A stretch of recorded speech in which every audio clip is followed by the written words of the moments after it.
Is the UK still clubbing, or is the party over? The COVID pandemic brought record closures. And 5 years later, the nighttime industry still hasn't fully recovered. Since 2020, 419 clubs have closed in Britain. That's a third of all clubs. That was the promise that started Donald Trump's first presidency. I'm Lucy Woodham, a presenter for BBC News on Social. I've always loved going out, from when I was a student at Cardiff Uni to seeing DJs in sweaty clubs in London.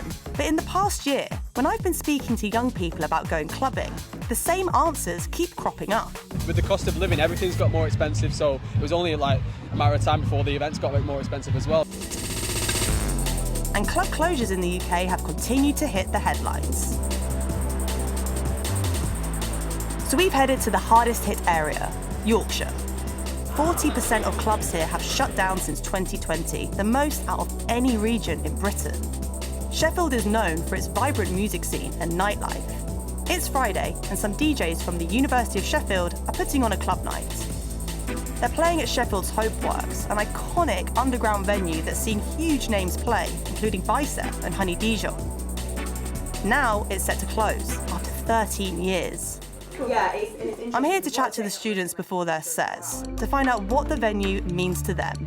Hopeworks is closing. It's closing in 2 weeks' time. How do you feel about that? People have been going here for years. Like, this is like a landmark of Sheffield, like Hopeworks. Like, everyone knows Hopeworks. It's really important that young independent artists really get to play in these sort of venues, independent venues, because that opportunity basically gave me the launching pad to skyrocket myself, to basically be able to do this and gain the confidence within myself. I grew up in Kettering, which is a small market town. 4 years on from me turning 18, there's now only one club open in my town. Really? Yeah, so in the last 4 years, about 5, 6 of them have closed, and there's now only one open. It is just sad. It's one less avenue and one less place to go, and like a place where people share like happy memories there. But it's not the end of the underground. Like, The underground will never die. No. Ahead of Hopeworks closing weekend, I'm catching up with the club's owner, Liam O'Shea. The situation grassroots music's in, we've been dropping like flies. Sheffield is a really big student city, so how reliant are you on that group of people, and how do you think their clubbing habits have changed, if you think they have? So many different things have changed in the way that people spend their time. They've got more options to, of what people do with their time. Do they more like go to a golf bar or something like that? All these different things of how you can spend your time on a night out. I'm from Perth. Hopeworks is my favourite place. Kind of devastating. That's why I'm all in black today. I think it really dents the music scene in Sheffield. Yeah. This is the best place to come. It's such an important part of Sheffield heritage and nightlife, which makes it the reason a lot of people come to the university here. Look how busy it is, and it's like, why is it closing if it's like this?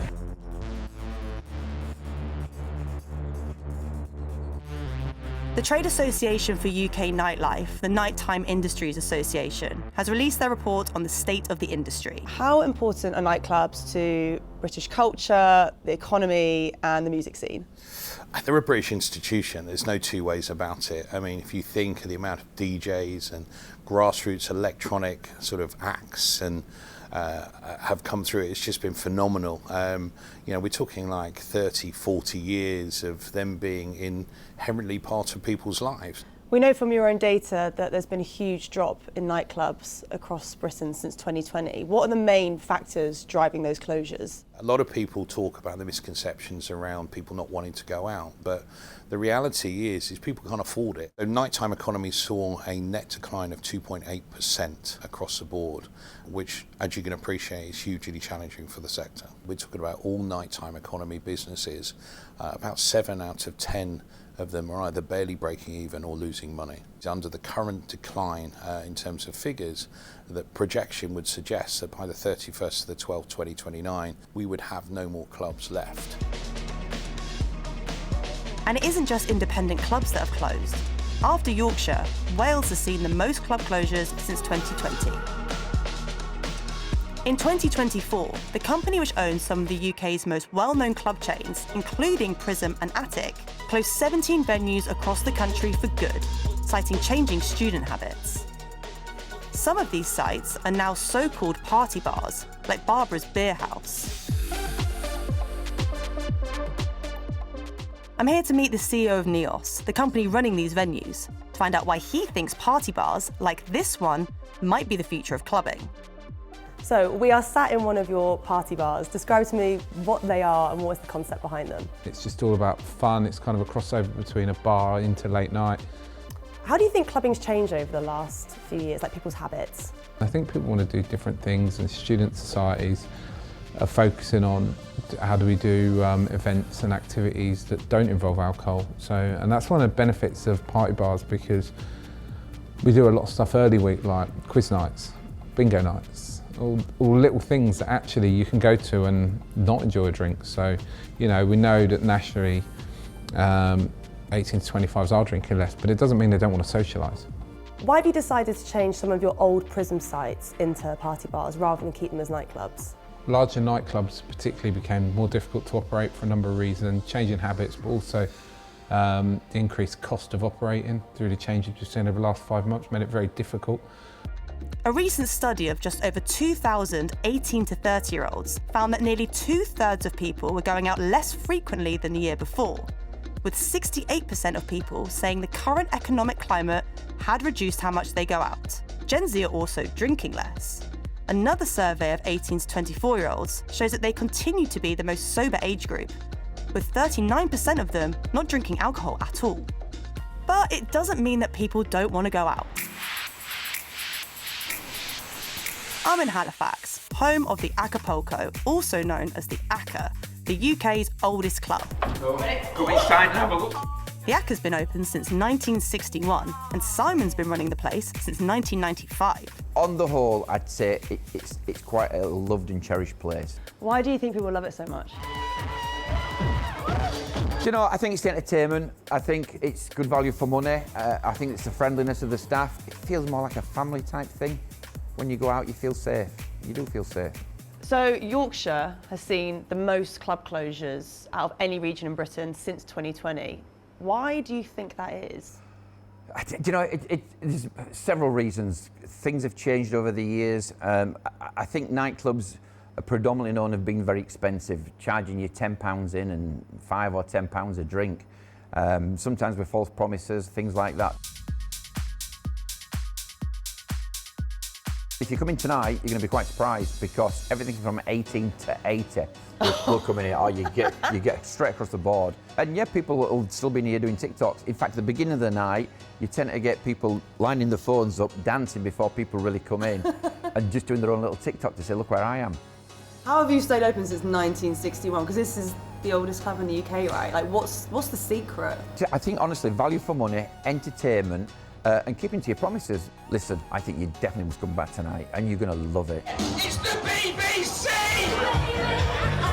My first night in ACA, describe to me what it's going to be like. Mercer, it's for some people and it's not for some people. What is for everyone is that it's cheap. I can come out with no one and find a group of people. Yeah. I can come out on a night out with £10. I feel safe in here. This your favourite place to go? Yeah, I feel safe. I wanted to speak with some DJs from across the UK about the impact they see closures having on their industry. I think it's going to be much harder for people to get their foot in the door with all the club closures. I think that's a real shame. We are really spoiled in the UK since especially the 90s and this big explosion of youth culture. And I think it's really unique.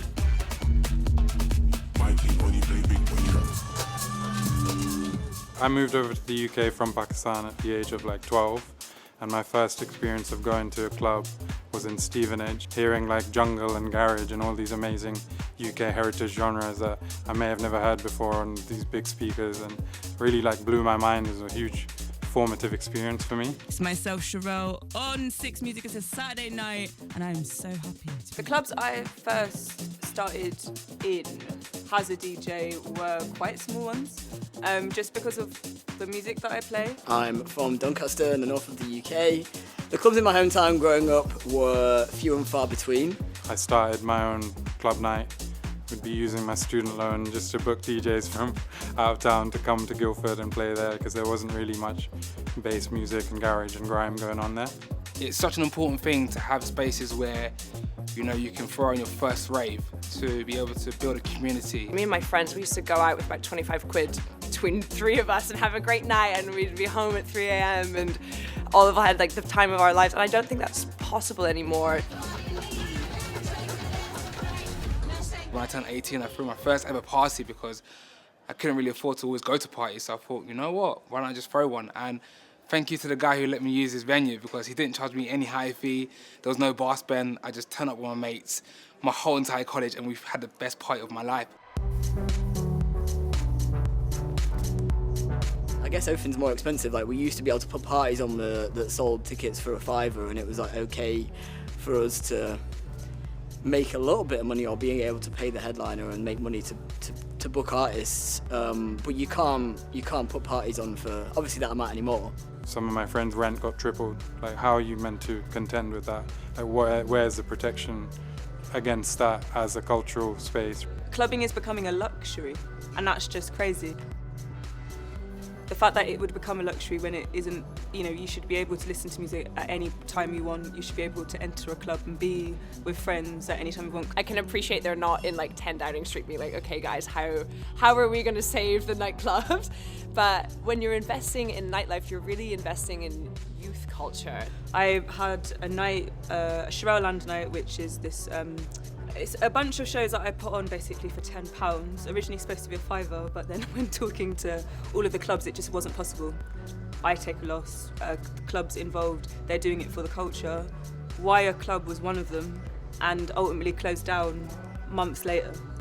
There needs to be more of an importance given to these spaces as cultural spaces, rather than people just assuming that it's a place that people go to, you know, lose themselves in hedonism. More needs to be done, and hopefully a lot more people will start putting on DIY, you know, spaces, putting on DIY spaces or having DIY nights. It's not as enjoyable as it once was, but, you know, once you're in a great rave with great people, it's the last place you want to leave. Back in Sheffield, there's a venue doing things a bit differently. Gut Level is a queer-led community project which runs inclusive club nights. It's non-profit and it's built on a membership model, with prices starting as low as £2 a year. Around 5,000 people are currently signed up. I've come to speak to founders, Katie and Hannah. What is Gut Level? Wanted to create a space that was a DIY space that like put the experiences of queer people and women at the centre. Yeah, crucial that there's a space in Sheffield, particularly in the city centre, that like prioritises the needs of queer people and particularly like trans people as well, because the environment right now is so hostile. Local stuff as well is really important, and not just like doing a party with like a big headliner driven just to make profit. Like we're kind of like the absolute opposite. Yeah, we're a not-for-profit space, and I think that's why people like playing here as well. Like some of the bigger names we have want to come back, and we operate a fair pay policy at Gut Level, so no matter if it's your first gig or whether it's you've just played drum sheds the night before, you are going to get paid the same. Now you don't just do club nights, you also do like film clubs, speed dating, gardening on the roof, you do all sorts. Why is it so important that you offer such like a diverse range of activities in one space? This place is really like what like a working men's club would have been like, you know, 40 years ago or something, or a youth club, or a community space. Like all these places like that did exist and were like real core parts of local community that just got eradicated. So you have a membership model. How come you decided to do that? So it starts at £2 a year, and it's become a real core part of our financial model. It's about safety of members. People have to sign up before they come. We can't just get random drunk people off the street. Like I say, this space is inclusive, not exclusive. Anyone can sign up to be a member as long as they agree to the membership agreement. I think the membership element creates more of a community feel. I've found that like a lot of people come to Gut Level events when they've never been here before, and they'll feel comfortable coming on their own. And like by the end of the night, you'll see that they've like made loads of friends and like they've had a really good time. It's just the music and the safe space to just dance and not feel judged or afraid, but actually uplifted. It's great. It's like so intriguing. The future of clubbing in the UK, I think there needs to be more of a responsibility that clubs need to take for the people that they are sort of nurturing in those sort of club spaces. Hopefully lots of communities come together, lots of DIY things are created, and we do things physically, because we can call stuff out on social media all we want, but if we're not physical about creating these spaces, then nothing will get done. I don't think the spirit is ever going to die, and I don't think the demand is ever going to die for people to have a good time and for people to create unique new music and test it out on a fat sound system. I think it's really important that young people have the space to go out and discover things about themselves and learn about who they are, and investing in nightlife is about investing in youth culture. I'm not willing to ever give up on clubbing because it's just part of my life. The fact of the matter is we will rebuild, we will evolve. It might take some time, there may be some casualties, but we're not willing to give up on clubbing as something that is a cultural institution and will be a huge part of the British culture in the future.